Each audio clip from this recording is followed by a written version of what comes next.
Hi from me, Romy Stach, and welcome to Derech Eretz, the way of the world. In today's show, Ray Perkel talks about living in peace and harmony. We meet the team from Psych-Alive and visit Temple Israel in Hillbrow. In his book, Torah of Reconciliation, social and human rights activist Rabbi Sheldon Lewis writes that peace is one of the central tenets of Judaism. He believes that peace is linked inextricably to justice, and it should become a central component of our Jewish way of life. Lewis emphatically believes that pursuing peace leads us to the values and methods of reconciliation in our personal, communal, and national lives. Ray Perkel elaborates further. Reconciliation is about forgiveness. And what does that mean? Forgiveness, in the definition that I've learned, is about letting go of your ill will towards others, which you have justifiably held onto up to this point. The problem with holding ill will towards somebody is that your will is ill. The other person might not even know how you feel about them, but it's toxicity within oneself, which contributes to the contamination of our environment on a spiritual level. When you're confronted with negativity, which in Jewish mystical language is described as darkness, it only takes a little flickering candle flame to illuminate a hell of a lot of darkness. That's the power of light. And if we're focusing our attention on that analogy between light and dark corresponding to good and evil, it's so important to realize that darkness doesn't actually exist. It's not a reality. It's an experience. That is a reality. We experience darkness. But what is darkness if not simply the absence of light? It's not something substantial of its own. Now, there are many theologies that surround us in the common population that propose that you have God on one side and the devil on the other side. You've got goodness opposed by the forces of evil. Those forces of evil are actually an illusion. They only appear and their behavior only holds sway because they are fed by our fears. We acknowledge them as if they are real. But when we stand up with pride in our own inherent spirituality, recognize that we are made in God's image, those forces of darkness automatically disappear. We don't have to fight against darkness. All we have to do is introduce light. Always see the world at any given moment, even when there is xenophobia doing that to the scales, yeah, or whatever else is going, corruption in governments and financial shenanigans that are going on. The world is in fact not out of balance. It's in perfect balance. Yeah. So in other words, we lack the bigger picture. Now, I love that idea because, you know, we're living in a milieu where we can very easily be persuaded by the picture that is painted by the media. I mean, let's face it, if we go by the news bulletins, which we can all clearly see are biased and focused intensely on negativity, we get a distorted picture of reality. What's ignored is what is showing up a lot more visibly on social media. Not that negativity isn't showing up there as well, but in the informal media, the grassroots communications and grassroots behavior amongst the average good person, there is an incredible amount of goodness in the world. And when we open up our eyes and acknowledge that and start to connect the dots, then we can find meaningful ways of encouraging and developing that groundswell, which is what is now reflective of the time in the evolution of humanity that we are blessed to be experiencing.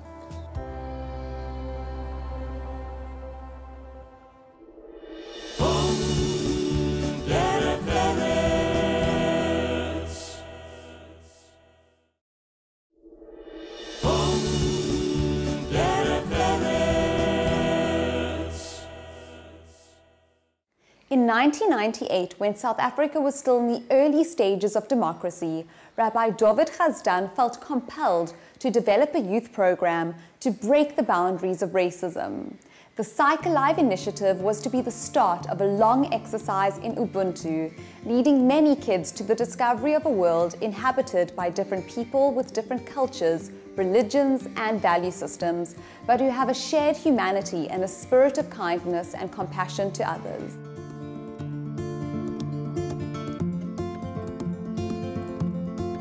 In 1998, I had a student group in grade 11s who were a little rowdy, particularly hard to keep focused in class. And they came and they said, we've got this great idea. We want to do a fundraiser for the school, but we don't want to just do a walkathon or a ride-a-thon around Johannesburg.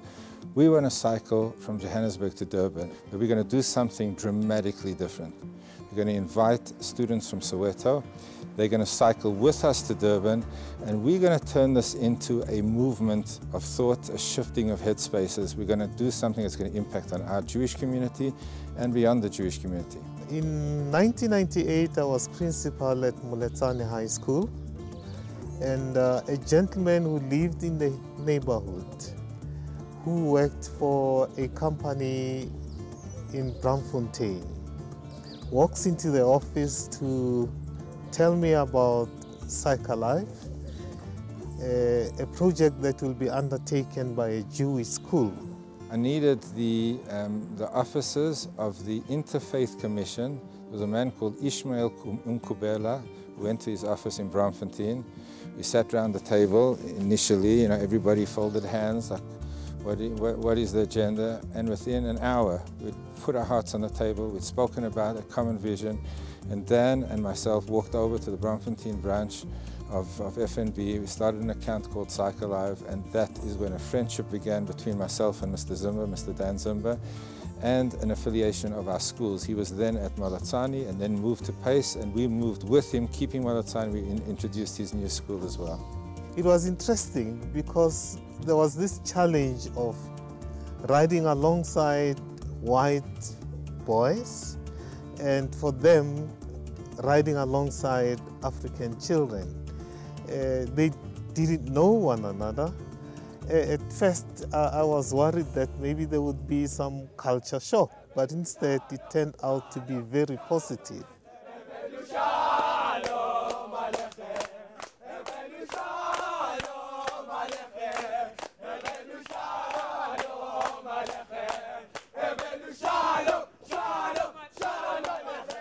I think the purpose of this cycling journey was to, because we are from an apartheid past and all that, to say, no, we are not different from each other. We are all South Africans, a rainbow nation. Let us be united in our diversity. But when one gets past all of that and sees that I have nothing to fear, I in fact have a fellow human being wanting the same essential ingredients of peace and happiness and joy in God's world, suddenly one just goes past all of the divisions and those are overshadowed by a common sense of purpose. At first, I thought Psych-Alive was just a project that dealing with fitness and mental stability. But then I realized that Psych-Alive is a perspective that teaches learners to reunite with other fellow African children. And it teaches us to be more important in our religious behavings. So there was 6 on the road at all times, and Rabbi Chazdan was in the lead car. There was music always playing in the lead car, and there was a speaker on top, and he would shout out and encourage us over the hills, and the unity when you're riding, encouraging others that are falling. On one occasion, someone's chain fell off the bike, and it was just amazing to see. As the cyclist in front of him realized, everybody stopped, and the next thing we had all 6 of us on the road lifting his chain back onto the wheel, and the next thing we were off again, and that was the kind of spirit. That's what Psych-Alive stands for. Well, what the boys get out of this together is, one, they learn to work as a team. So emphasis will always be on teamwork. Emphasis will always be on sharing. Emphasis will always be on Psych-Alive as a learning experience. What the boys also get is that they learn to achieve together. Tzochle, di es weki,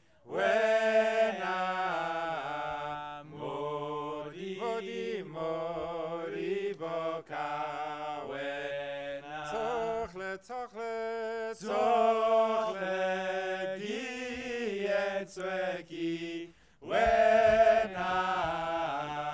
of the shifts that we did was called out of escort, and the entire shift is riding uphill from the beginning to the end. It is an extremely difficult shift, and I noticed when I was riding up the hill that I was getting tired, but I was in the front and I was leading the group. And I looked back for 1 second and I noticed that the group was far behind. I realized right then and there that it wasn't a race, it wasn't who finishes first. It was about working together, because it doesn't matter if I arrive first. I have to wait until the whole group is there before I can finish my shift. This whole experience, it's something which I'll never forget in my life, because it's like they were teaching you life using a bicycle, because they teach you in life that always in life there will be an uphill. There are times whereby your life will be as if everything is turned against you. So they were teaching us that thing, that you should not give up. They were teaching us the importance in life that we must always work together as brothers and work together in one accord, because we are all fighting for one common goal, which is to succeed. Part of Psych-Alive is the fundraising effort, which we get both, the faculty as well as, most importantly, the participants, the grade 11 boys involved in. And that's going out to corporates and to people they know and raising money to cover Psych-Alive. And the lion's share is going to go to our 2 partner schools in Soweto. We split 75% of the proceeds, and it helps them in a big way to further the education of their pupils. We used to buy computers with these funds. We continue to do so. We continue to buy photocopiers. So Psych-Alive is easing the burden of the SGB. We are even able to buy other learning and teaching aids for the classroom. We have been able to buy smart boards for ourselves. They've shared everything, they've worked together, they've cycled together, they've sweated together, they've cried together, they've laughed together. And once you have that intensity of a shared experience, there's a common bond that's there forever. I always say the journey was not to get to Durban quickly and all that, but it was a character-building journey. Because I remember when we were cycling, we would sing songs together. I remember there's a song, it used to go like this, Evenu Shalom Alechem.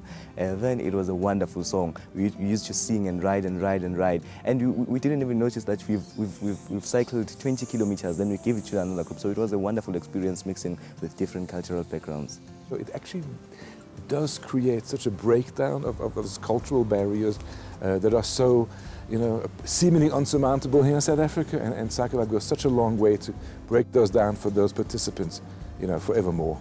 Little did we know to what degree our schools would continue this marriage of ideas and investments, and how our friendship would develop, and how we would actually see a common purpose and a goal and an ability to work together.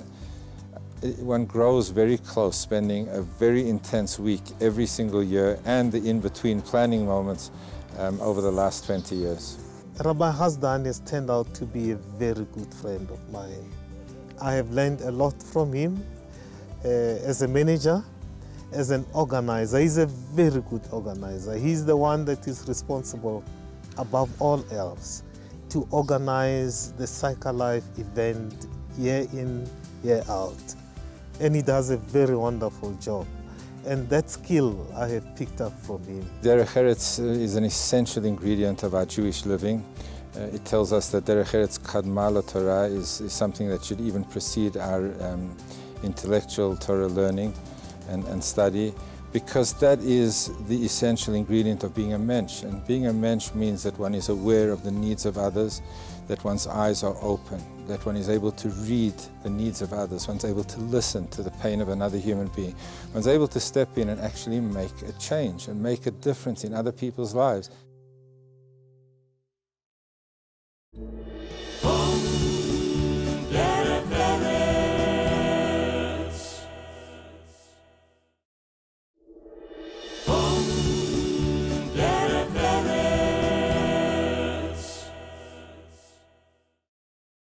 Committed and passionate to fight all forms of discrimination and bigotry, Reva Foreman has dedicated a large part of her life to working in the field of interfaith dialogue and reconciliation. As chairman of Temple Israel, Riva is dedicated to ensuring that the synagogue remains the spiritual home to a handful of Jews who are still living in Hillbrow, Berea, Parktown and Yeovil. Temple Israel was built in 1936. An incredible Rabbi Moses Cyrus Weiler, came here at the tender age of 23 to open the first progressive religious Jewish synagogue in South Africa. At that time, Hillbrow was very much a Jewish community. In fact, Jews founded the suburb of Hillbrow.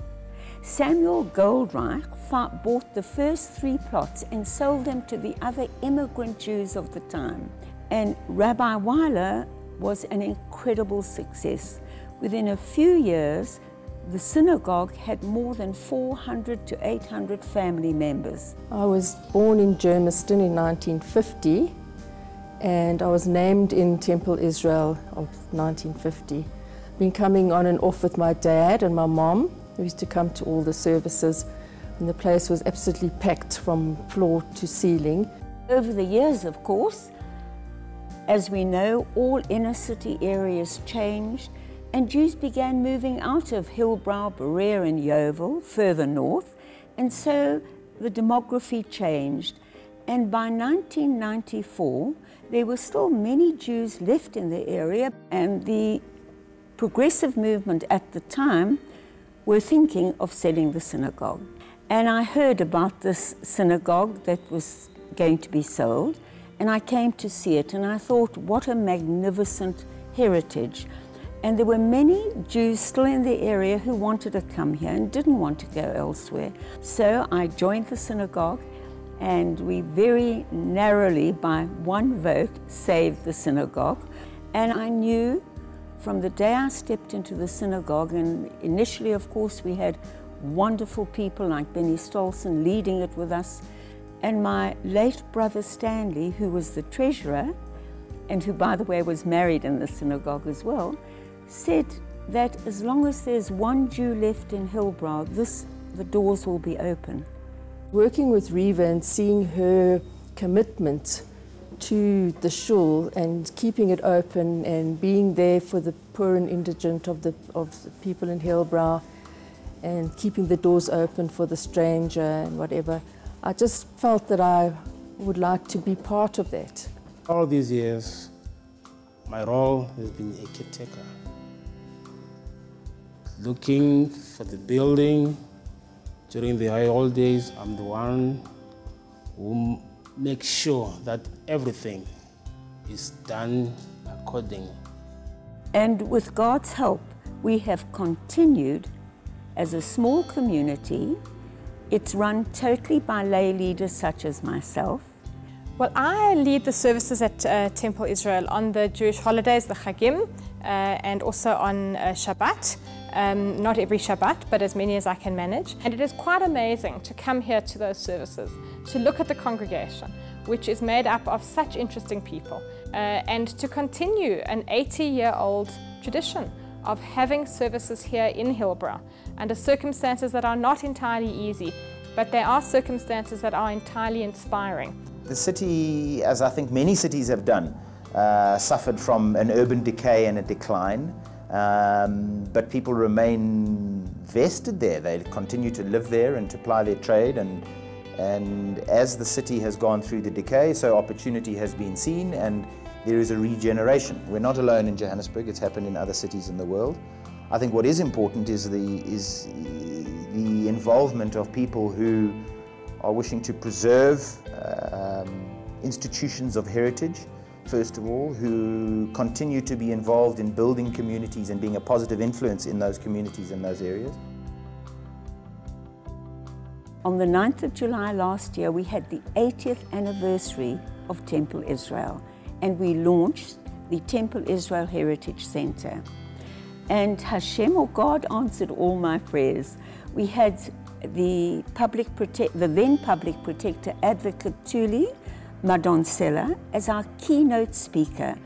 And our theme for the Shabbat morning service was from our famous books, justice, justice shalt thou pursue, so that thou mayest livest and prosper in the land the Lord God has given thee.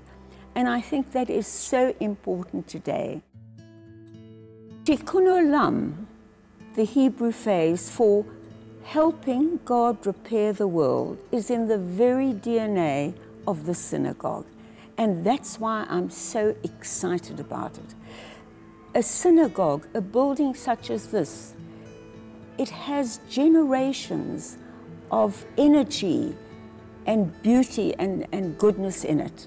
I think that this beautiful building is in an ideal position, being in Hillbrow and the inner city, to have gatherings here of the people of the inner city to come together to understand each other. We use Temple Israel for building managers meetings, for our community city improvement district in the area.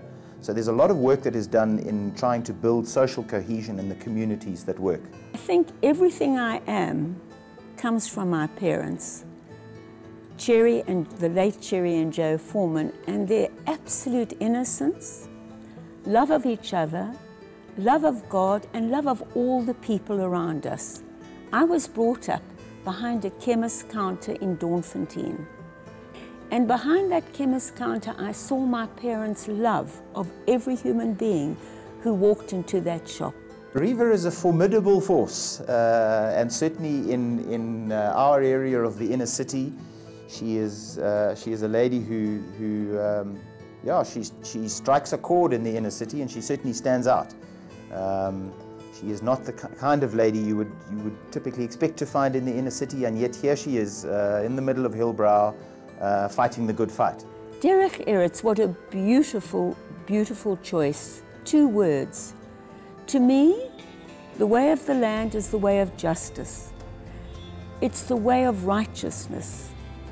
It's the way of us as Jews being a light unto the nations and doing our best to provide harmony, to show the people all around you. I mean, we work with so many disadvantaged Jews in this area, and equally now, with God's help, we're going to be working with many people in Hillbrow, and to show the common humanity we all have, to show the beauty of Derech Eretz, the beauty of God's world, in looking for what is good in the other, in reconciliation, and bringing people together so that we can live in peace, in happiness, and in joy in this beautiful country and in all parts of the world.